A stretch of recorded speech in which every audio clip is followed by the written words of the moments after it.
Ey жигит, токтосой.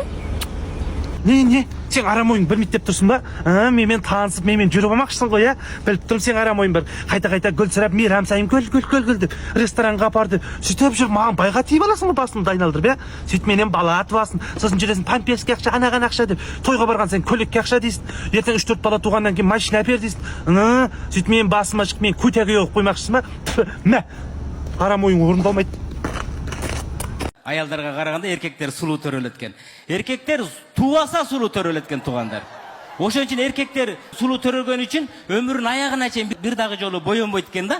Ошо сулуулугу менен жүрүп өтүп кетет экен. Красавчик болупчу. Кээ бир эркектердин сулуулугуна чыдабай, кээ бир аялдар 2-ден 3-тен тийип алып атышат туғандар. Чыдабай кетип атышат да сулуулугуна. Ушундай эркектер ушундай сулуу төрөлеткен. Эркектердин чачы болсо деле, чачы жок болсо деле красавчик көрүнө берет экен эркектер. Шортачан жүрсө деле эркек жашынакай көрүнө берет экен да.